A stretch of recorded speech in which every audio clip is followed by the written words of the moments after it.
안녕하십니까. 신인균의 군사TV 알기 쉬운 무기백과 시간입니다. 자, 이번 시간이 우리 무기백과의 두 번째 시간인데요. 지난 시간에는 도산 안창호함, 우리 한국형 3000톤급 잠수함 이야기를 드렸죠. 자, 오늘은 대양 해군의 발판 KDX-2 충무공 이순신급 구축함, 이 구축함에 대해서 설명드리도록 하겠습니다.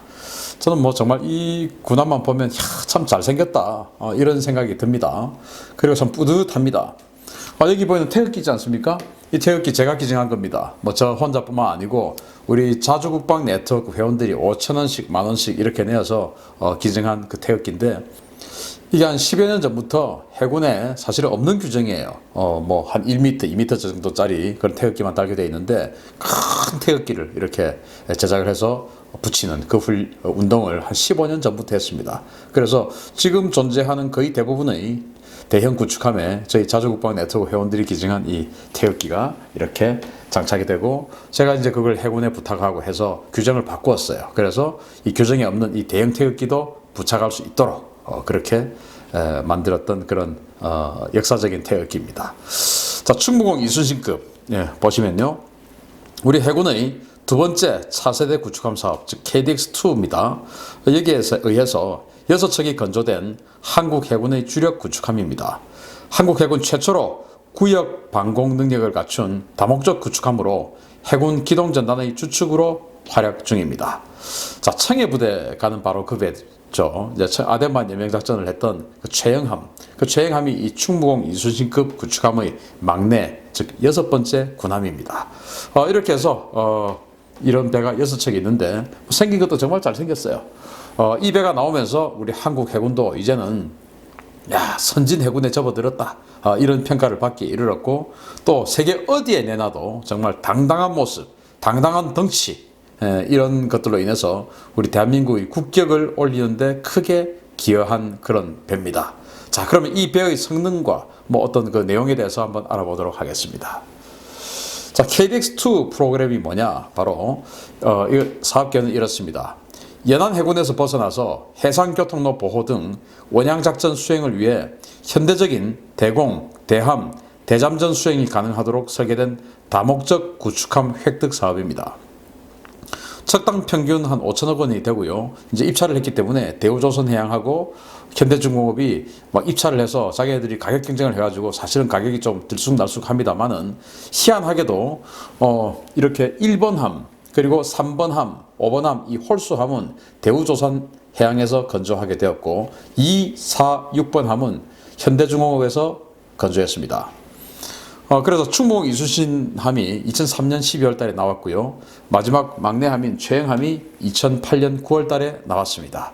이렇게 해서 6척이 있고 척당 5천억 원이 평균인데, 마지막에 최영함은 뭐 그때 당시에 현대중공업이 덤핑했다 이래가지고 뭐 4천 몇백억 정도의 군함을 수주해가지고 덤핑 논란이 있기도 했었습니다. 자, 이런 것들로 인해서 6척이 우리 해군에 인도되게 되었습니다. 자, 충무공 이순신급 구축함의 재원을 보면 여기 뭐 레이더 있고 뭐 이렇게 여러 가지가 있는데, 이걸 뭐 다 설명할 필요는 없고요. 어쨌든 여러 가지 무장들을 가지고 대잠전, 즉 잠수함을 탐지하고 잠수함을 공격하는 그 대잠전 능력, 그리고 대공, 제일 중요한 게 또 이제 대공 능력이었어요. 이 충무공 이순신함이 나오면서 여기 있는 수직 발사대, 이 수직 발사대가 있는데, 이 수직 발사대에 SM-2 미사일, 사정거리 160km 이상의 SM-2 미사일을 꽂으면서 충무공 이순신함이 딱 있으면은 이제 적이 150km 근방에는 접근할 수 없는, 적 항공기가 150km 근방에 접근할 수 없는 그런 능력을 우리가 가지게 되었습니다. 그리고 적이 함대함 미사일 쏘더라도 그것을 여격해버릴 수 있는 그런 능력도 가지게 되었고, 제가 아까 구역 방공 능력을 가지게 되었다라고 말씀드렸잖아요. 구역.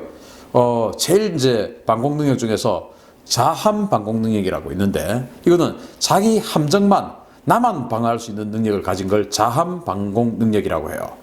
그러니까 이제 아주 단거리 미사일들, 요격 미사일들, 뭐 단거리 요격 미사일들, 단거리 기관포 이런 것만 가지고 나를 향해서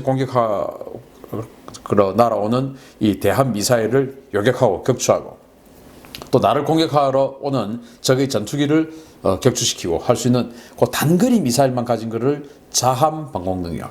예를 들면 우리 1함대에 있는 광개토 대왕함, 2함대에 있는 을지문덕함, 이런 군함들이 자함 방공 능력만 가진 군함이고, 이 충북 이순신급 구축함들은 구역 방공, 그러니까 150km 이상의 사정거리를 가진 SM-2 미사일이 있으니까 재원상으로는 일단 150km 근방에는 이 지켜준다, 이렇게 되는 것이죠. 물론 실제적으로 확 줄어들지만 어쨌든 그런 구역 방공 능력을 가지고 가지게 되었고, 그러니까 이제 우리 한국 해군이 그야말로 이제 첨단 시대에 들어간 겁니다. 경기만에 우리 이 충북 이순신급 구축함이 항상 한 척 정도가 작전을 합니다. 그러면은 경기만에 딱 한 척이 딱 떠 있으면은 북한이 150km 근방에 접근을 할 수가 없는 것이죠. 북한 전투기들이. 그러니까 황해도에 뭐 많은 비행장들이 있지 않습니까? 뭐 태탄 비행장이나 이런 것들. 거기에서 전투기가 떠가지고 서해를 우회해서 인천 쪽으로 확 들어가서 서울을 공격할 수도 있는데, 이 충북 이순신급 구축함이 경기만에 한 척 딱 있으면은 적 전투기들이 서해를 우회해서 서울, 인천을 공격하러 내려올 수가 없게 되는 그런 아주 이제는 뭐 해군이 그런 방공까지도 하게 되는, 과거에는 공군만 방공했지 않습니까? 이제는 해군이 방공을 하게 되는 그런 역사적인 어떤 그 전환점을 마련한 무기 체계다라고 말씀드릴 수가 있고, 주요 무장으로는 이제 SM-2 그 대공 미사일, 그게 이제 32발, 그리고 현무 함대지 순항 미사일 있고요. 홍상어 대잠 로켓, 뭐 이렇게가 이제 탑재가 됩니다. 자, 그리고 그러면 이제 이 그 무장들 중에서 공격용 무장과 방어용 무장을 한번 나누어서 설명을 간단하게 드리겠는데요. 일단 여기에는 현무 3 함대지 순항 미사일이 탑재가 됩니다. 사정거리는 500에서 1500km짜리 미사일인데 우리가 독자적으로 개발했죠. 그래서 속도는 마 0.9 정도 되는 아음속 미사일인데, 이게 이제 관성함법, 또 GPS 뭐 이런 여러 가지 정밀 유도 장치를 통해서 정밀하게 날아가서 때리는 그런 능력을 가지고 있으니까, 경기만에 만약에 충북 이순신 구축함이 하나 딱 떠 있으면은 적의 항공기들이 서울 쪽으로 접근하지도 못하고, 그리고 여기에 이제 이 현무3 함대지 공격 그 순항 미사일이 몇 발 탑재가 되어 있으니까 이 군함이 평양이나 또는 뭐 해주나 또는 뭐 신의주나 이런 데를 타격할 수 있죠. 그런 공격 능력, 방어 능력 이런 것들을 가지고 있으니까 이제는 군함 한 척이 군함들이 함대가 또는 전단이 또는 전대가 어디로 움직이느냐에 따라서 적의 방어선이 완전히 달라져야 되고 뭐 계획이 달라져야 되고 이럴 정도로 이제는 해군이 전쟁에 그 어떤 기여하는 바가 굉장히 커졌습니다. 특히나 우리는 3면이 바다고 북한 같은 경우도 2면이 바다고, 그리고 북한이든 우리든 아주 좁지 않습니까? 그러니까 바다에서 얼마든지 지상 어디든지 공격할 수 있는 그런 좁은 그런 국토가 되어 있기 때문에 바다에서의 공격할 수 있는 능력도 이제는 굉장히 중요한 요소가 되었다라는 겁니다. 그리고 여기 이제 해성 함대함 미사일이 있는데 이것도 국산이에요. 이게 8발이 탑재가 되는데 사정거리는 150에서 한 200km 정도 되고요. 예를 들어서 미사일이 날아가서 적의 군함이 이렇게 있는데, 군함이 예를 들어서 뭐 회피 기동을 해서 피했다든지 이렇게 하면 미사일이 헛발칠 거 아닙니까? 그럼 다시 돌아와서 맞을 때까지 또 헛발치면 다시 돌아와서 또 이런 식의 어떤 그런 능력도 가지고 있고 굉장히 우수한 세계 정상급의 함대함 미사일이고요. 또 홍상어 대잠 미사일은 잠수함을 공격하는 미사일입니다. 과거에는 이제 어뢰가 있어가지고 바다에다가, 물론 지금도 어뢰는 있습니다만은 바다에다가 퐁당 빠뜨립니다. 그럼 이 어뢰가 이제 바다에 들어가서 스크류를 확 작동해서 잠수함을 따라가는데, 그러면 이제 멀리 있는 잠수함은 공격할 수가 없죠. 자, 링스 대잠 헬기가 딱 가서 잠수함이 어디 있는가를 확인합니다. 그러면 여기 잠수함이 있다 해가지고 이 정보를 충북공 이순신급 구축함에다 알려주죠. 그럼 충북공 이순신급 구축함은 그 링스 헬기는 이미 한 10km 또는 20km 전방에 가서 작전을 한 겁니다. 그게 지금 잠수함이 있다는 거예요. 그러면은 이 군함이 쫓아가면 잠수함이 도망갈 수 있지 않습니까? 여기에서 그냥 바로 홍상어 대잠 미사일 쏘죠. 20km 밖으로. 최대 이제 홍상어 대잠 미사일은 이 뒤에 붙어 있는 이 로켓 부스터, 이 로켓을 가지고 20km를 날아가고, 그리고 물속으로 들어가서 다시 19km를 최대 움직일 수가 있습니다. 그러니까 우리 헬기가 탐지한 적의 잠수함 있는 곳에다가 로켓을 쏩니다. 그러면 미사일이 쫙 날아가지고 물속으로 쑥 들어가죠. 그래서 이제 로켓을 분리를 하고 이제 스크류로 쫙 해서 잠수함을 격침시키는 그런 미사일입니다. 이것도 이제 그 우리 국산입니다. 이런 것들을 탑재하고 있는 게 공격 무기들이다. 이렇고요. 이제는 방어 무기 보겠습니다. 방어 무기 SM2 미사일인데 블락 3A 버전을 지금 그 탑재를 하고 있고요. 사정거리는 167km, 속도는 마하 3입니다. 그래서 이 SM2 같은 경우는 적의 순항 미사일이나 이런 것들 앞에 날아가서 터집니다. 터져가지고 파편을 그쪽으로 쏴보냅니다. 과거에는 파편이 그냥 둥글게 퍼져서 좀 요격 확률이 적었는데 이제는 파편을 한쪽으로 지향해서 쏴보내죠. 그러면 이제 적의 전투기나 적의 미사일이 날아오다가 이 파편을 맞고 격추가 되는 겁니다. 그런데 좀 아쉬운 점은 이 파편 가지고 탄도미사일은 격추할 수 없어요. 탄도미사일은 너무나 빠르게 오기 때문에 이 파편보다 더 빨리 쏟아져 버린다든지 더 지나가 버린다든지 아니면 또 너무 단단하기 때문에 파편 맞고는 터지지 않는다든지 뭐 그런 제한사항이 있어서 SM2 가지고 탄도미사일을 요격하기는 거의 힘들다. 이렇게 보고 SM2를 가지고 적의 순항미사일, 또 함대함 미사일, 그것도 이제 함대함 미사일도 아음속 함대함 미사일, 그리고 이제 적의 전투기 이런 것들을 공격, 요격할 수가 있죠. 그리고 램이라고 하는 함대공 미사일이 있는데 이 미사일은 이 통에 램 미사일이 이 통에 21발이 장전되어 있습니다. 그래서 알아서 그냥 쭉 쏘면은 적외선 추적이 되어 있어 가지고 이게 뭐 사이드와인더 공군의 사이드와인더 미사일처럼 그렇게 쫙 날아가 그걸 개량한 겁니다. 그래 날아가 가지고 열 추적 미사일의 미사일의 열이 나오지 않습니까? 꼬리 부분에 막 불도 나오고요. 그래서 열이 많으니까 그 열 추적해서 쫙 날아가서 이제 미사일을 격추시키는 그런. 그러니까 SM2로 1차 요격을 하고 실패하면은 이제 쑥 미사일이 더 들어오면 그 다음에는 이 램으로 요격을 합니다. 사정거리가 12km니까 뭐 아주 빠르게 날아오는 적의 미사일에 대해서 한 번 정도 교전을 램으로 할 수 있고 그 앞에서는 또 SM2로 한 번 정도 교전을 할 수 있죠.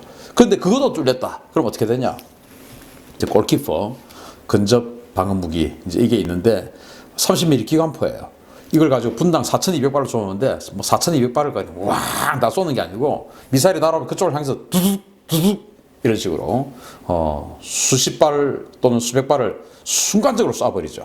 그러면 이 30mm 기관포들이 쫙 날아가서 미사일을 격추시켜 버립니다. 그래서 적의 미사일이 날아오면은 순항 미사일이 날아오면은 SM2로 한번 요격하고 거기 뚫리면은 두 번째는 램으로 요격하고 세 번째는 이 골키퍼 이 근접 방어 기관포로 요격하고 해서 한 3번 정도 요격의 기회를 가질 수가 있습니다.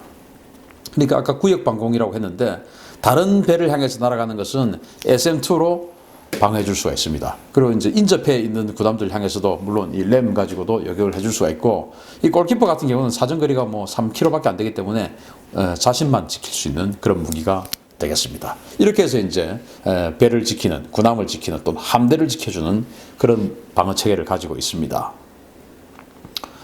근데 이제 충북 이순신급의 이 수직 발사관 VLS라고 하는데 이 수직 발사관이 처음에는 반쪽이었어요. 왜냐하면은 처음에는 이제 마크 41, MK 41 이 VLS 32셀 정도를 탑재를 했는데 이건 미제입니다.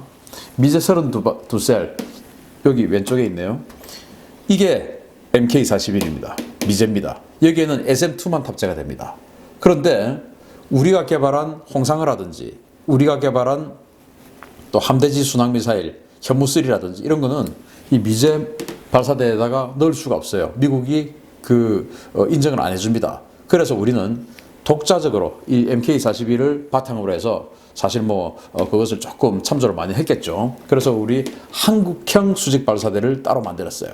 그래서 여기에다가 8개를 장착한 군함도 있고 16개를 장착한 군함도 있고 24개를 장착한 군함도 있습니다. 그래서 주로 이제 대부분 24개를 앞으로 다 장착을 하게 될 텐데 그 24개의 구성은 아마도 이렇게 될 겁니다. 홍상어 대잠 미사일 한 8발, 그리고 현무3 함대지 순항 미사일 그거 한 16발 이런 식으로 탑재가 되겠죠. 만약에 16개의 수직 발사관을 한국형 수직 발사관을 탑재한 배가 있다면 그것은 이제 홍상어 대잠 미사일 한 8발, 그리고 또 현무3 함대지 순항 미사일 지상 공격하는 거 그거 한 또 한 8발, 이런 식으로 이제 탑재가 될 겁니다. 그리고 이 마크 41 이건 전부 다 SM2만 32발 다 탑재를 하고 그렇게 됩니다. 지금은 이제 딱 이런 식으로 추가로 우리 KVLS를 한국형 VLS를 탑재하는 개량 작업을 지금 계속 하고 있습니다. 자, 이렇게 해서 이제 공격 능력, 방어 능력을 계속 길러가고 있습니다. 그런데 결정적인 OAT가 있어요. 바로 이겁니다. MW08 3차원 수색 레이더입니다. 지난번에 일본의 해상 초계기에다가 뭐 우리가 화력 관제 레이더를 쏘았니 안 쏘았니 뭐 이런 이야기 하지 않습니까? 그 광개토 대왕함에도 이 MW08이 탑재가 되어 있는데 그 광개토 대왕함보다 훨씬 더 진보해야 할, 또 진보한 이 충무공 이순신함에도 똑같이 MW08을 탑재를 했습니다. 사실 이 MW08 이 대공 레이더는 탐지거리가 32km밖에 안 돼요. 32km의 탐지거리는 뭐냐면은 그냥 눈으로 보이는 거리입니다. 왜? 수평선이 한 5km 정도 되거든요. 그러니까 눈으로 보이는 거리만 탐지가 되는 그런 아주 저성능의 레이더예요. 자, 그런데 문제는 뭡니까? SM2 미사일이 160km를 날아가는데 이 배가 가지고 있는 대공 레이더는 32km밖에 못 보는 겁니다. 그러면은 펀치는 160km를 날아가는데 눈은 32km야. 어떻게 됩니까? 이 펀치를 제대로 작동을 시킬 수가 없죠.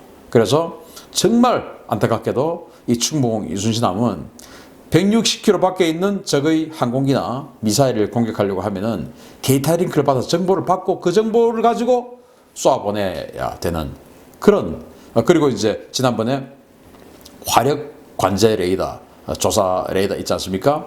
그걸 가지고 이제 보내줘야 되는 그런 아주 열악한 상황에 있는데 이걸 이제 교체를 해주면 참 좋을 텐데 참 아쉽습니다. 이 MW08은 말이죠. 이 충무공 이순신함처럼 5,000톤급 이런 중형 구축하면은 들어간 예가 거의 없어요. 전부 다 소형함에 들어가는 초계함, 고속정 이런 소형함에 들어가는 아주 초소형함용 염가형 레이더입니다. 그리스 같은 경우는 루센급 미사일 고속정 680톤짜리 배에 이 MW08이 들어가 있고 터키는 580톤짜리 군함에다가 이 MW08을 넣어놨어요.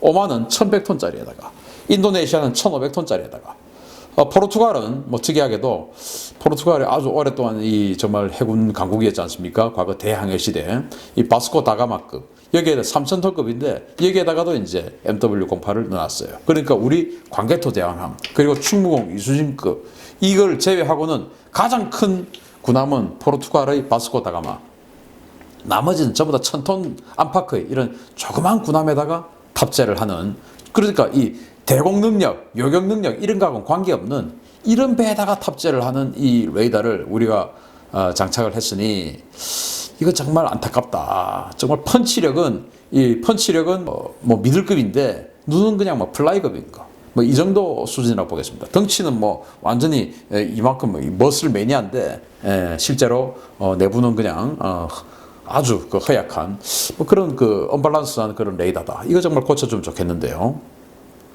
자, 그런데 레이더 성능 개량을 안 합니다. 충무공 이순신급 구축함 6척을 지금 성능 개량을 하고 있는데 거의 대부분이 이제 대잠 능력을 그 업그레이드 하는데 하고 있습니다. 이 헐 마운트 소나라고 이 함수 소나, 그리고 타스라고 뒤에다가 이제 줄을 매달아가지고 쭉 소나를 끌고 가는 게 있습니다. 그 타스. 이런 것들을 개량하는데 6척 합해서 4,300억 원의 예산을 투입해서 이 소나와 또 전투체계 이런 것들을 지금 개량하고 있습니다. 전투체계도 그 충무공 이순신 구축함이 최초에 2003년도에 나왔는데 이순신급 구축함이 나올 때의 그 컴퓨터라든지 이런 거는 뭐 386 뭐 이런 거 아니었겠습니까? 근데 지금 컴퓨터가 얼마나 좋습니까? 그런 걸로 이제 업그레이드를 해줘야죠. 그래서 전투체계도 업그레이드하고 대잠 능력을 주로 업그레이드를 하고 있습니다. 왜? 우리가 천안함 폭침을 당해봤기 때문에 이래서는 안 되겠다 해서 이제 대잠 능력을 업그레이드를 하고 있는데 문제는 이 레이더도 하자, MW08 이건 안 된다 라고 해서 재봤더니 이 MW08이 너무 가벼워요. 워낙 가벼워서 이걸 성능 괜찮은 이 정도의 탑재를 하려면은 뭐 스마트 S라든지 한 이 정도 그 레이더를 탑재를 하려고 하니까 기존 MW08보다 무게가 한 7배 정도 되는 겁니다. 그러니까 마스터도 바꿔야 되고, 마스터 밑에 있는 이 함교도 바꿔야 되고, 그리고 이 기골도 바꿔야 되고, 너무너무 대공사가 된다 해가지고 그걸 포기한 것 같습니다. 그래서 정말 우리가 뭐든지 무기 체계를 만들 때 싸게 하자 이것보다는 앞으로의 어떤 그 업그레이드를 다 생각해서 정말 그 베이스를 튼튼하고 좋은 걸로, 그리고 좀 무장은 조금 나중에 업그레이드를 하더라도 무장을 언제든지 갖다 꽂을 수 있는 아주 좋은 이 베이스를 갖추고 해야 되는데, 우리는 무장은 정말 좋은 걸 갖다 놓고 사실은 이 무장을 운용할 수 있는 레이더라든지 사실은 이게 더 중요한데 그걸 이렇게 허접한 걸 갖다 놓고 정말 이 좋은 무장들을 제대로 활용하지 못하는 그런 안타까운 면이 있습니다. 자, 그래서 성웅 이순신, 이 충무공 이순신의 이름을 딴 군함이 이래도 되나 하는 그런 안타까움이 있어요. 생긴 건 정말 진짜 전 세계에서 저는 뭐 이 충무공 이순신급이 5손가락 안에 들어갈 정도로 잘생긴 군함이라고 생각합니다. 그런데 딱 레이더 때문에 너무 안타깝다. 이제 원래는 이 소나도 정말 저성능의 소나였는데, 이 소나는 지금 이제 개량 작업을 다 하고 있으니까 훨씬 나아지겠죠. 그런데 레이더 때문에 너무 아쉽다라는 그런 안타까움을 말씀을 드리면서, 차후에 KDDX라고 우리 한국형 구축함 그 다음 버전이 또 지금 계획이 되어 있는데, 그거 할 때는 정말 진짜 우리가 이런 것들 다 운영해 봤으니까 레이더, 어떤 그 첨단 장비, 탐지 장비 이런 거에 돈을 아끼면 안 된다라는 교훈을 우리가 다 가졌죠. 그래서 이제는 정말 탐지 장비, 남들이 봤을 때 이야 근육 빵빵한 이것보다는 정말 내실이 있는, 내장이 튼튼하고 뼈가 튼튼하고 이런 무기 체계를 만들자라는 교훈을 가지고, 또 이 충무공 이순신 구축함을 처음에 이제 명명을 할 때, 아니 성웅 이순신의 이름을 어떻게 지금 이 정도 배에다가 지금 한단 말이냐, 앞으로 나올 이지삼 아니면은 항공모함 이런 데다가 충무공 이순신이란 이름을 붙여야지, 무슨 여기 5,000톤급 군함에다가 지금 우리 충무공 이순신의 이름을 사용하냐, 이런 그 비판이 되게 많았었습니다. 사실 이 배의 성능이나 이런 것들을 보면 충무공 이순신의 이름을 붙이기에는 너무 아쉬운 점이 많습니다. 그래서 혹자는 이렇게 이야기합니다. 나중에 진짜 우리 항공모함 만들면 그 배를 충무공 이순신이라고 하자. 그러려면 이 배를 퇴역을 시켜야 돼. 순간적으로 퇴역시키고 다시 복구시키면서 다른 이름을 갖다 붙여버리고 이 이름을 뺏어가지고 항공모함에다 갖다 주자. 이런 이야기들이 있었죠. 그래서 그런 것들 나중에 다 생각해볼 문제고, 아무튼 이 충무공 이순신급 구축함으로 인해서 우리 해군이 이제는 수천 킬로미터 떨어져 있는 아라비아해의 아덴만 여기까지 가서 우리가 대해적 작전을 하고 세계 평화에 기여할 수 있는 그런 바탕을 가지게 된 겁니다. 태풍이 불어도 작전할 수 있으니까요. 저 여러 번 타봤는데 정말 한 7m 파도에도 견딥니다. 그래서 우리 대한민국의 국격을 올려주게 된 결정적인 계기가 된 충무공 이순신급 구축함, 앞으로도 끝까지 생이 다하는 끝까지 무은장구 그리고 무공을 세우고 또 안전한 항해 하기를 바라고, 그 다음에 나올 배는 진짜로 더 좋은 배를 만들기를 기대하면서 충무공 이순신급 구축함 마치겠습니다. 감사합니다.